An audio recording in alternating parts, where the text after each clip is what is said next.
नमस्कार, स्वागत है आप सभी का सिलसिला बाजारों का में। मैं हूं आपके साथ अखिलेश राठी और आज सिलसिला बाजारों का में हम बात करेंगे कम्युनिटीज की। बात करते हैं एग्री कम्युनिटीज की। आगे बढ़ेंगे अब खाद्य तेलों की तरफ। तो खाद्य तेलों में सबसे पहले बात करेंगे कैस्टर सीड की। तो कैस्टर सीड में चाइना की तरफ से एक एक्सपोर्ट डिमांड निकल के सामने आई है। जो चाइना है वो भारत का कैस्टर सीड स्टॉक करने में लगा हुआ है। चाइना की नजर भारत के कैस्टर बाजार पर है। तो जानेंगे अब सवाल रूपा जी से कि अब एग्री कम्युनिटीज में कैसे क्या करके चलना चाहिए। शुरुआत करते हैं कैस्टर सीड से। तो रूपा जी, कैस्टर सीड में अभी क्या करके चलना चाहिए निवेशकों को, जिन लोगों ने अभी कैस्टर सीड में निवेश कर रखा है? अखिलेश, देखिए कैस्टर सीड के अंदर अभी निवेश की स्ट्रेटेजी अभी भी बनाई जा सकती है और जिन लोगों ने निवेश किया है स्टिल दे कैन होल्ड, क्योंकि अभी जो प्राइसेस हैं वो 4700 के आसपास ट्रेड करता हुआ नजर आ रहा है। नीचे में आज थोड़ा सा डाउनसाइड है, 4640 तक बाजार गिर सकता है, लेकिन कोई घबराने की जरूरत नहीं है। अभी यहाँ से एक बार फिर से फ्रेश बाइंग जो हम इनिशिएट होते हुए देखेंगे, क्योंकि एक्सपोर्ट डिमांड काफी पिकअप होते हुए नजर आ रहे हैं, जी जिसके चलते कैस्टर सीड में तेजी का रुझान बनता हुआ दिखाई दे रहा है। और मुझे लगता है कि कैस्टर आने वाले दिनों में 5000 के स्तर दिखा सकता है। तो 5000 लॉन्ग टर्म प्रोस्पेक्टिव से दिवाली तक या दिवाली के बाद 5000 तक के स्तरों के लिए आप कैस्टर में हर निचले स्तर पर खरीदारी करके चल सकते हैं। मुझे लगता है कि जिस तरीके से एक्सपोर्ट डिमांड पिकअप हो रही है, इसके चलते एक बुल रन जो है वो कंटिन्यूशन में रह जा सकता है और उसकी वजह से हम दिसंबर वायदा इस जो अभी 4764 के आसपास ट्रेड करता हुआ दिखाई दे रहा है, वो हम 5000 के स्तरों पर जाता हुआ देख सकते हैं। जी। तो जैसे कि रूपा जी ने बताया कि कैस्टर सीड में आप कैस्टर सीड दिवाली तक 5000 तक के स्तर दिखा सकता है। निचले स्तरों पर खरीदारी करके चला जा सकता है कैस्टर सीड के अंदर। वही खाद्य तेलों में अगर सरसों की बात करी जाए तो सरसों का नवंबर और दिसंबर वायदा इस वक्त, जैसे कि सरसों ने भी एक नया अपना उच्चतम स्तर छू दिया है। सरसों में भी हमने काफी दिनों से तेजी का रुझान देखा है और सरसों, जैसे कि रूपा जी ने पहले ही बताया था कि सरसों इस नवंबर के पहले हफ्ते में अपना उच्चतम स्तर दिखा सकती है, जो कि पूर्ण रूप से सच होता हुआ भी दिखा है। जो प्रिडिक्शन थी वो सच होते हुए दिखी है कहीं ना कहीं।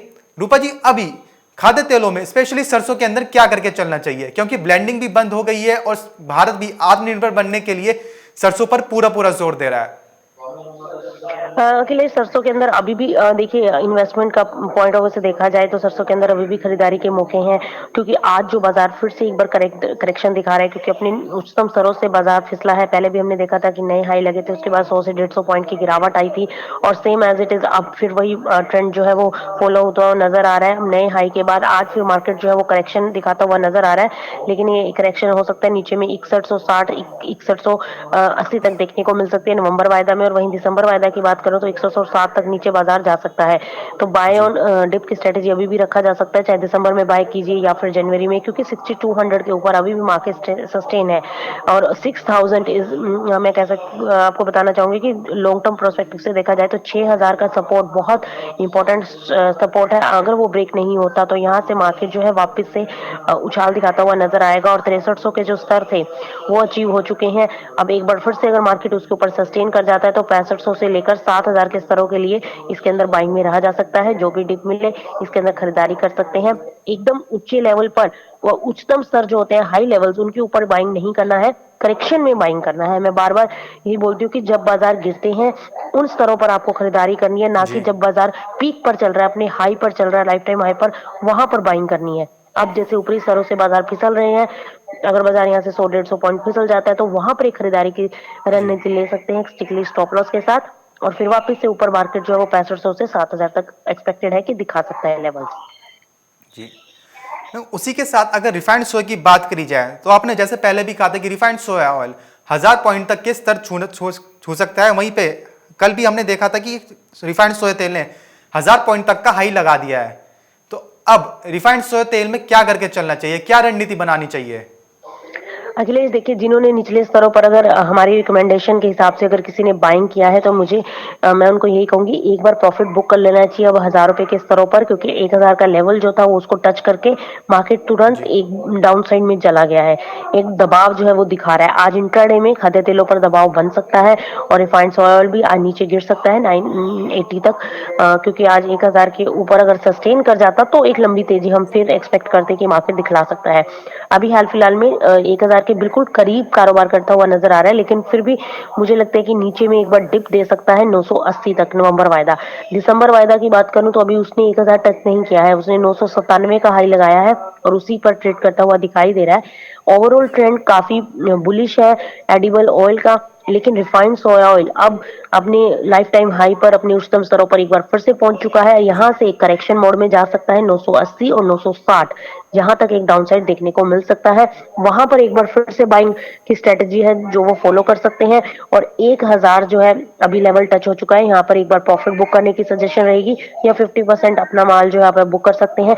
और अगर किसी को होल्ड रखना भी है अपना पोजीशन, तो 960 के स्टॉप लॉस के साथ अपनी पोजीशन को आप आगे फॉर द फर्दर टारगेट ए 1020 1050 के लिए आप होल्ड करके चल सकते हैं, लेकिन स्टॉप लॉस जरूर लगाइएगा 960 का। जी। तो जैसे कि रूपा जी ने बताया कि आज के कारोबारी सत्र में इंट्राडे के अंदर खाद्य तेलों पर दबाव देखने को मिल सकता है, खास करके रिफाइंड सोया तेल में। रिफाइंड सोया तेल 1000 अपने उच्चतम स्तर को छू लिया है, 1000 रुपए तक। और इस वक्त रिफाइंड सोया तेल के अंदर प्रॉफिट बुकिंग देखने को मिल रही है, मुनाफा वसूली देखने को मिली है। रूपा जी ने यह भी बताया कि जिन्होंने रिफाइंड सोया तेल के अंदर निवेश कर रखा है वो इस वक्त यहाँ पे 1000 रुपए के स्तर पर अपने प्रॉफिट बुक करके निकल सकते हैं। और वहीं आज रिफाइंड सोया तेल में जब लो लगाएगा, जब रिफाइंड सोया तेल के अंदर हल्की नरमी देखने को मिलेगी, वहीं निचले स्तर पर खरीदारी करके चला जा सकता है। रूपा जी, हमारे एक दर्शक है जो इस वक्त हमारे साथ जुड़े हैं, वो जानना चाहते हैं कि सोयाबीन के बारे में। मुकेश पाटीदार जी जानना चाह रहे हैं कि सोयाबीन में आगे तेजी रहेगी या मंदी, सोयाबीन में भी क्या करके चलना चाहिए उन्हें। देखिए अखिलेश, सोयाबीन के अंदर तेजी का ही रुझान है और बाजार अभी अपसाइड मोमेंटम में जा सकते हैं। सीबोर्ड पर सोयाबीन अपने 4 महीने के उच्चतम स्तरों पर पहुंच चुका है जी और मुझे लगता है कि यहाँ पर सोयाबीन में भी रैली हमने नहीं देखी है और वो अब रैली आती हुई हम देख सकते हैं। देखिए अभी बाजार जो है अगर हम दिसंबर वायदा की बात करें तो जैसा कि हम कह रहे थे कि 4400 के टारगेट देखने को मिल सकते हैं, 4390 का हाई लग चुका है और बाजार वहां से अब 4350 की तरफ देखने को मिल रहा है। ओवरऑल ट्रेंड पॉजिटिव है। देखिए ऊपर नीचे मार्केट करता रहेगा, अप एंड डाउन लगा रहेगा, लेकिन ट्रेंड जो है वो पॉजिटिव है। और ऊपर में 4400 के ऊपर अगर मार्केट निकलता है तो आपको 4600 के स्तर जो है वो सोयाबीन के अंदर देखने को मिल सकते हैं।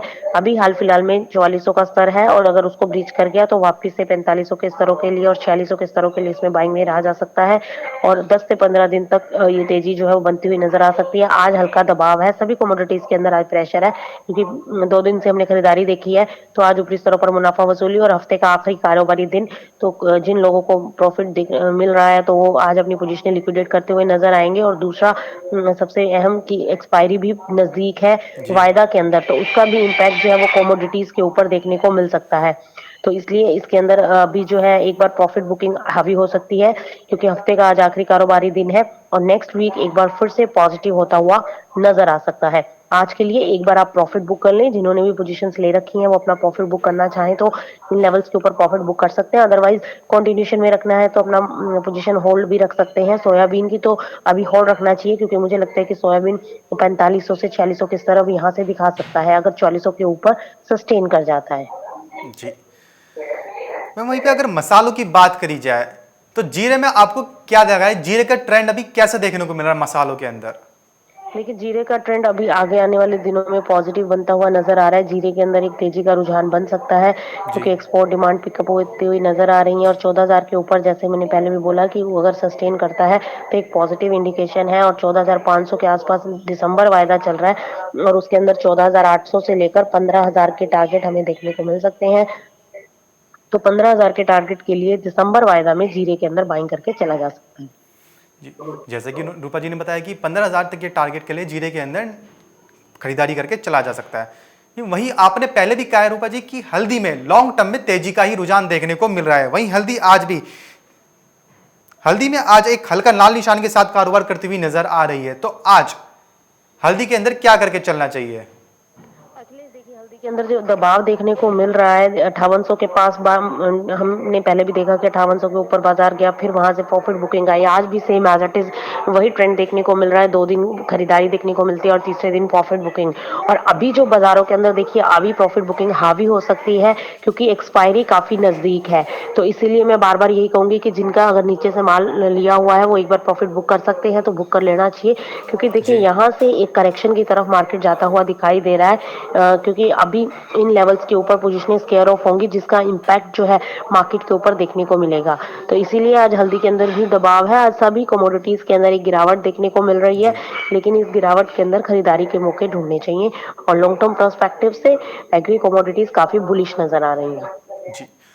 और उसी के साथ अगर धनिये में किसी ने निवेश कर रहा है रूपा जी, तो आज के कारोबारी सत्र में धनिये के लिए क्या रणनीति ले रहेगी? देखिए धनिया के अंदर भी अखिलेश बाय ऑन डिप की स्ट्रेटजी रखना चाहिए। जैसे कि मैं पहले भी बोला कि धनिया जो है ऊपर में 6800 से 7000 का स्तर दिखा सकता है, तो जी इन लेवल्स के लिए जो भी डिप मिलती है उस डिप के अंदर आप खरीदारी करके चल सकते हैं। थोड़ा सा आपको होरिजन जो है 15 से 20 दिन का लेना होगा और उसमें देखिए ये है कि एक फेस्टिवल डिमांड जो है अभी ये 15 एक दिनों में 10 एक दिनों में पिकअप हो सकती है। उसका इम्पैक्ट जो है हमें अब देखने को मिल सकता है। उसकी चलते अभी जो भी निचले स्तर मिलते हैं उन पर खरीदारी करके चल सकते हैं। जी। हमारे साथ एक दर्शक जुड़े हुए हैं रूपा जी, वो मूंगफली के बारे में जानना चाह रहे हैं। लक्ष्मी नारायण जी जुड़े हुए हैं, वो मूंगफली के बारे में जानना चाह रहे हैं कि मूंगफली में अभी कैसा रुझान रहेगा, मूंगफली में आगे क्या करके चलना चाहिए? देखिए मूंगफली में अभी खरीदारी करके चलना चाहिए। मूंगफली के तेल में भी अभी तेजी है क्योंकि अभी विंटर सीजन की डिमांड पिकअप होगी। सीपीओ के अंदर भी हम तेजी देख रहे हैं, तो जी overall edible oil pack positive है, तो आप इसके अंदर भी आप बाइंग में रह सकते हैं और मुझे लगता है कि एक अपसाइड मोमेंटम अभी बनता हुआ नजर आ सकता है। जी। उसी के साथ हमारे साथ एक और दर्शक जुड़े हैं रूपा जी, घनश्याम जी, वो गार्लिक के बारे में जानना चाह रहे हैं, लहसुन के बारे में, कि लहसुन में अभी खरीदें, बेचें, होल्ड करके चलें, क्या करके चलें अभी? देखिए अभी लहसुन थोड़ा होल्ड करके चला जा सकता है क्योंकि आप आगे सर्दियों की एक डिमांड जो है वो पिकअप होती हुई नजर आ सकती है। अराइवल भी अच्छा खासा है, लेकिन फिर भी एक डिमांड फैक्टर जो है वो हावी होता हुआ नजर आ सकता है। उसके चलते एक तेजी बन सकती है।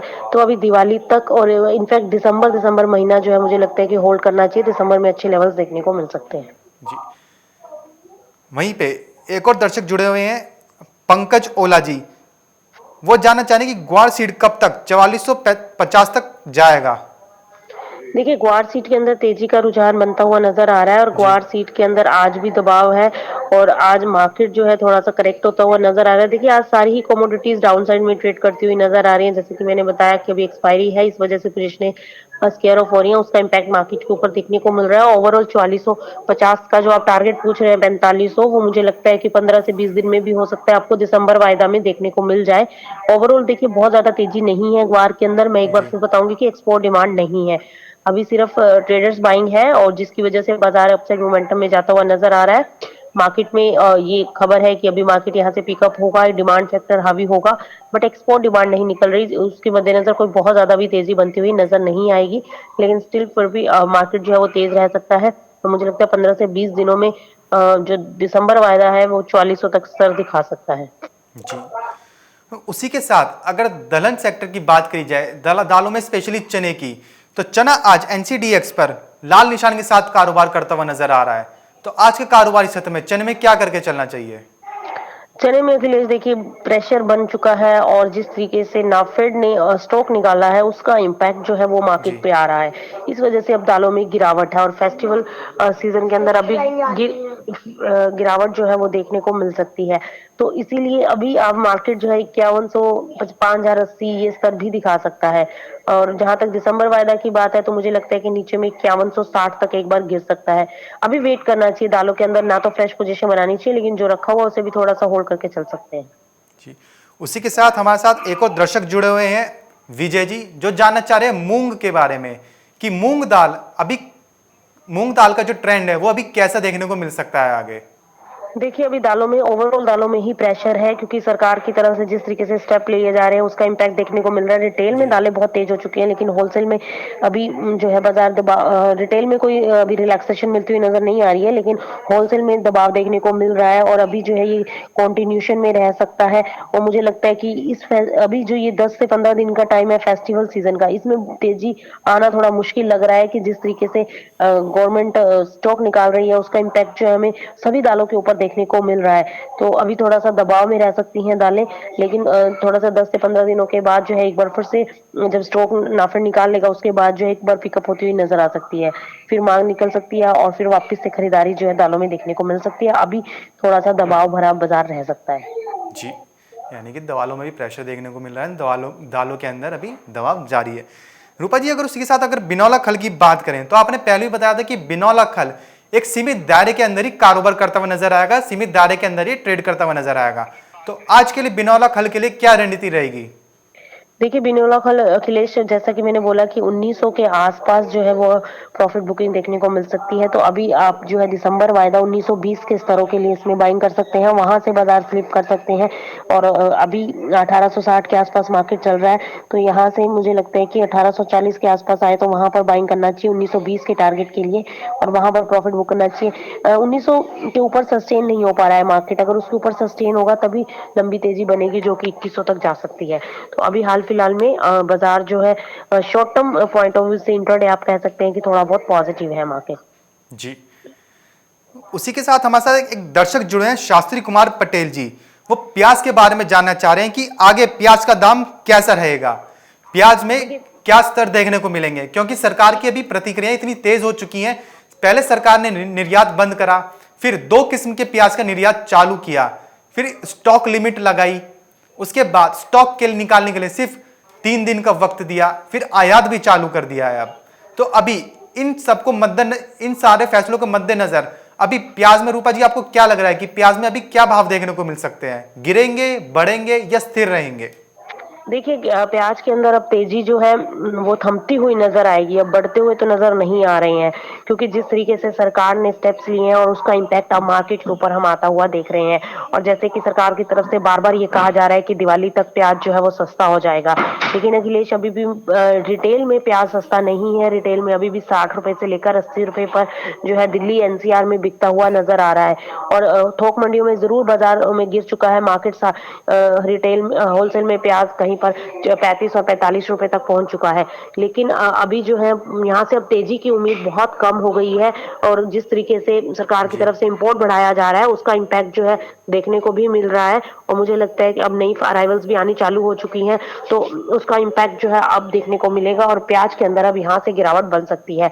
तो इसलिए जिसके पास अब रखा हुआ है मेरे हिसाब से उसको लिक्विडेट करना चालू कर देना चाहिए, अब तेजी नहीं है। जी, रूपा जी, हमने देखा कि सरकार के फैसलों के बाद जो मेजर अनियन प्रोड्यूसिंग स्टेट्स हैं, जैसे कि बात करें अगर मुंबई में, तो मुंबई में लासल गांव में हमने 2 दिनों के अंदर प्याज के अंदर 1600 रुपए तक की गिरावट देखने को मिली। एक दिन में 1000 रुपए की और उससे अगले दिन 600 रुपए की। वहीं बात करें अगर कर्नाटक की, तो कर्नाटक में बेंगलुरु में हमने देखा कि जो प्याज के जो रेट हैं वो 100 रुपए किलो तक हैं अभी भी। तो ऐसा क्यों देखने को मिल रहा है कि जो मेजर प्याज उत्पादक राज्य हैं, दोनों ही लासलगांव मंडी भी और कर्नाटक भी, बेंगलुरु भी, दोनों ही पूरे देश में प्याज की सप्लाई करते हैं, लेकिन एक जगह प्याज का दाम कम हो रहा है, एक के अंदर प्याज का दाम लगातार गिरता ही जा रहा है। वहीं दूसरी तरफ दूसरी जगह बेंगलुरु में प्याज का दाम 100 रुपए किलो है। तो ये चीज, ऐसा डिफरेंस क्यों देखने को मिल रहा है?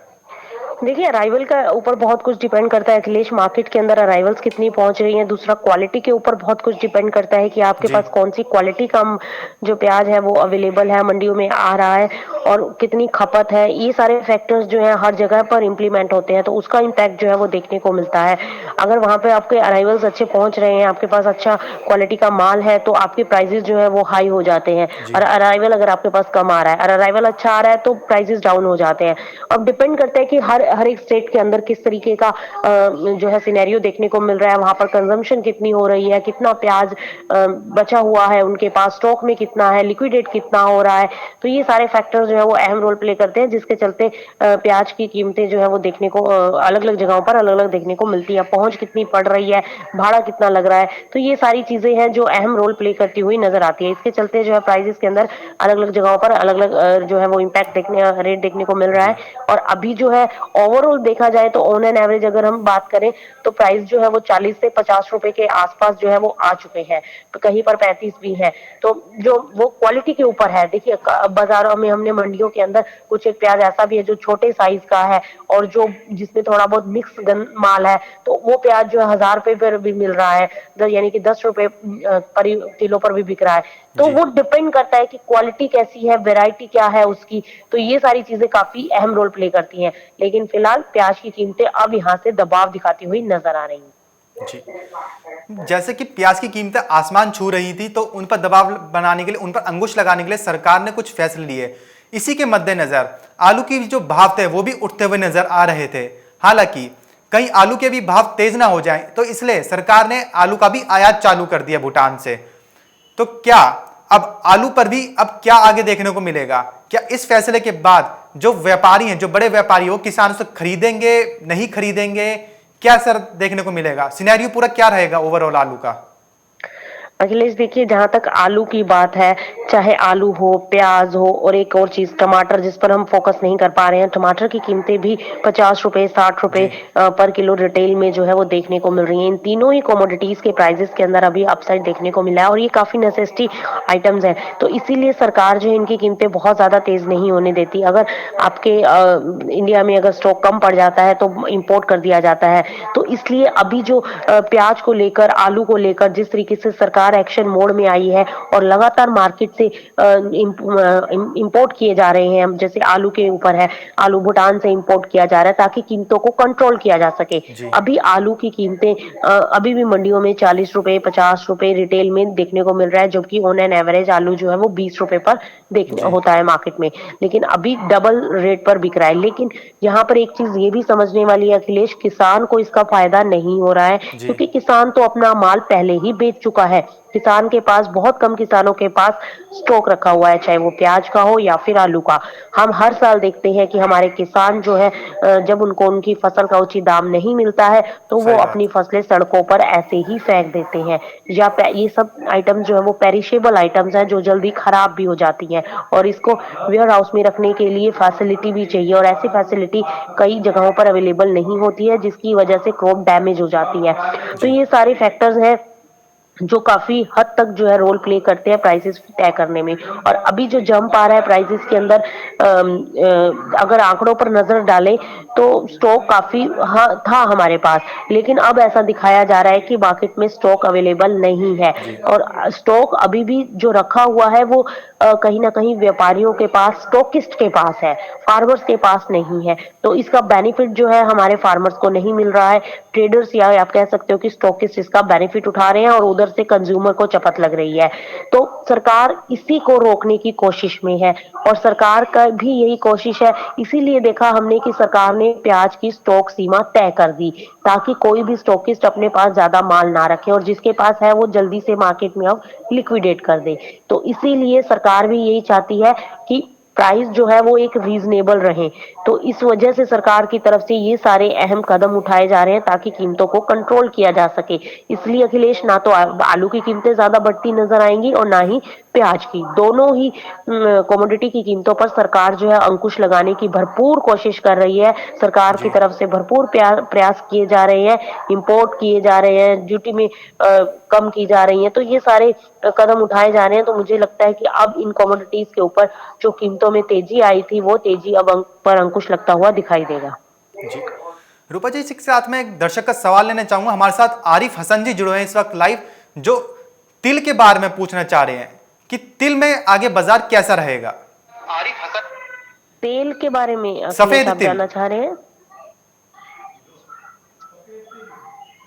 सफेद सफेद तिल, तिल के ओके। बारे में जानना चाह रहे हैं आरिफ हसन जी कि सफेद तिल का बाजार आगे कैसा रहेगा। देखिए, सफेद तिल में अब आगे विंटर सीजन की एक डिमांड पिकअप हो सकती है, उसकी वजह से थोड़ा सा बूस्टअप आ सकता है, लेकिन बहुत ज्यादा अभी तेजी की उम्मीद नहीं है। थोड़ा बहुत डिमांड पिकअप होगा, उसका इम्पैक्ट जो है वो कीमतों के ऊपर देखने को मिल सकता है, उसके चलते थोड़ा सा प्राइस बाउंस ले सकता है, लेकिन लंबी तेजी की उम्मीद कम है। जी उसी के साथ हमारे साथ एक और दर्शक जुड़े हुए हैं, रवि जियानी जी, जो जानना चाह रहे हैं कि फिजिकल ग्वार में फिजिकल स्ट्रेटेजी क्या बना के रखनी चाहिए, फिजिकल में ग्वार के लिए क्या स्ट्रेटेजी अपनानी चाहिए। देखिए, मैं ग्वार में लंबी तेजी में नहीं हूँ, मैं अखिलेश हर बार यही बोल रही हूँ, तो इसलिए मैं सजेस्ट नहीं करूंगी कि आप ग्वार में कोई फिजिकल में पोजीशन बनाएं। अगर जी रखी है तो आप जरूर होल्ड कीजिए, और नया माल लेना है तो अभी आपको थोड़ा सा वेट करना चाहिए, जब बाजार फिसले तब आप खरीदिए। यहाँ से अगर 100 से 150 पॉइंट की गिरावट आती है तब आप उसके अंदर पोजीशन बना सकते हैं, लेकिन मैं फिर यहाँ पर ये बोलूंगी कि मैं बहुत ज्यादा तेजी एक्सपेक्ट नहीं करती। 300 से 400 पॉइंट का अपसाइड मोमेंटम देखने को मिल सकता है, लेकिन अगर आप फिजिकल में माल खरीदते हैं तो आप देखिए, आपको इंटरेस्ट भी हो लगेगा, तो उस हिसाब से आप कैलकुलेट कर लीजिए। अगर आपको लगता है कि बेनिफिट होगा तो डेफिनेटली आप उसके अंदर बाइंग कीजिए, क्योंकि फंडामेंटल बहुत ज्यादा सपोर्टिव नहीं है। जी हम उसी के साथ एक और दर्शक जुड़े हुए हैं, मोहित खंडेलवाल जी, वो जानना चाह रहे हैं कि मक्का का भाव आगे कैसा रहेगा। मक्के में अखिलेश गिरावट है, मक्के में अब तेजी नहीं है। मक्के का इस बार प्राइसेस जो है पिछले साल के कंपैरिजन में बहुत कम देखने को मिल रहा है और मक्का किसानों की हालत काफी जी। जो है वो खराब है, क्योंकि उनको अपनी फसल का अच्छा दाम नहीं मिल रहा है। तो अभी मक्का जो है वो डाउन ही रहेगा, 800 से 1200 की रेंज के बीच में बिकता हुआ देख रहे हैं हम। तो इसी रेंज के दरमियान रहेगा, मक्के में तेजी की उम्मीद अभी कम है। जी, उसी के साथ एक और दर्शक जुड़े हुए हैं, सोहन गोडारा जी। वो जानना चाह रहे हैं चना और मूंगफली के बारे में। तो देखिए, चने के अंदर अभी दबाव है और मूंगफली जी। में अभी तेजी बन सकती है। तो दालों के अंदर प्रेशर रहेगा थोड़ा बहुत अभी, और जो है एडिबल ऑयल थोड़ा सा पुशअप होते हुए नजर आ सकते हैं। आज इंट्राडे के पॉइंट ऑफ व्यू से अगर बात करें तो आज सभी कमोडिटीज के अंदर दबाव है। खाद्य तेलों के ऊपर भी आज दबाव देखने को मिल सकता है। जी, एक दर्शक जुड़े हुए हैं विजय गुप्ता जी। वो पूछना चाह रहे हैं कि किराने में ऐसा कौन सा मसाला रख सकते हैं जिससे उन्हें आगे मुनाफा मिल सकता है। देखिए, क्या ऐसी करियाने कोई की स्ट्रेटेजी है? क्या वो ऐसा कुछ कर सकते हैं कि किराने में कोई मसाला स्टोर करके रखें जिससे उन्हें आगे मुनाफा देखने को मिले? करियाने की अगर बात करें तो अखिलेश, करियाने में आप मसालों के अंदर बाइंग करके चल सकते हैं। आप जीरा बाय कर सकते हैं और हल्दी, आप ये दोनों कमोडिटीज के अंदर पोजीशन बनाकर चल सकते हैं। अगर आप स्टॉक करना चाहते हैं तो ये कमोडिटीज दोनों आने वाले दिनों में तेजी दिखा सकती हैं। जी, आपने खैर सोयाबीन के बारे में पहले ही बता दिया है रूपा जी, लेकिन सोयाबीन के हमारे पास और भी ज्यादा सवाल आ रही हैं। लोग सोयाबीन के बारे में और ज्यादा जानना चाह रहे हैं कि सोयाबीन में अब क्या करके चलना चाहिए, तेजी मंदी कैसी रहेगी। दोबारा से सवाल आ रहे हैं आपके लिए। सोयाबीन में तेजी ही है और सोयाबीन अभी तेजी की ओर जाता हुआ नजर आएगा। आज दबाव देखने को मिल रहा है, लेकिन सरसों जो है वापस से बाइंग में आता हुआ दिखाई दे रहा है। सरसों में एक बार फिर जी। से खरीदारी देखने को मिल रही है। अभी जो सुबह मार्केट खुला था थोड़ा प्रेशर दिखा रहा था वायदा, लेकिन अभी वापस से तेजी की तरफ है। ओवरऑल देखिए ट्रेंड पॉजिटिव है। मैं फिर कहूंगी एडिबल ऑयल के अंदर जो डिप आती है उसमें खरीदारी के मौके देखने चाहिए, घबराने की जरूरत नहीं है। सोयाबीन भी अभी तेजी की तरफ है और ऊपर में 4500 के स्तरों के लिए आप इसमें बाइंग कर सकते हैं दिसंबर वायदा में। जी, वही एक सवाल आ रहा है मेंथा के लिए। उदय जैन जी मेंथा के बारे में पूछना चाह रहे हैं कि मेंथा में भी क्या करके चलना चाहिए। देखिए, मेंथा के अंदर बहुत ज्यादा अभी तेजी नहीं है अखिलेश, बहुत सीमित दायरे में कारोबार जी। देखने को मिल रहा है। और मेंथा के अंदर अभी विंटर सीजन की एक डिमांड की वजह से थोड़ा सा प्राइस को बूस्टअप मिल सकता है और बहुत ज्यादा अभी एक्सपेक्टेड नहीं है कि तेजी देखने को मिल सकती है। अगर मैं वायदा की बात करूं तो 1000 के ऊपर अगर सस्टेन करेगा तभी ऊपर में आप 1060 तक इसका लेवल देख सकते हैं। तो बहुत ज्यादा मैं तेजी में नहीं हूं, लेकिन हाँ ऐसा एक्सपेक्ट, क्योंकि कोरोना की वजह से इस कमोडिटी के ऊपर इम्पैक्ट ज्यादा देखने को मिला है। परफ्यूम इंडस्ट्रीज में इसका यूज होता है, फार्मास्यूटिकल इंडस्ट्रीज में इसका जी। यूज होता है। तो अब कहीं ना कहीं इसकी डिमांड जो है वो काफी ज्यादा गिर गई है। इस वजह से इसके अंदर दबाव है, लंबी तेजी नहीं है और थोड़ा बहुत बाजार जो है विंटर सीजन की डिमांड के चलते उठ सकता है, लेकिन बहुत जी, ज्यादा मैं इसमें पॉजिटिव नहीं हूँ।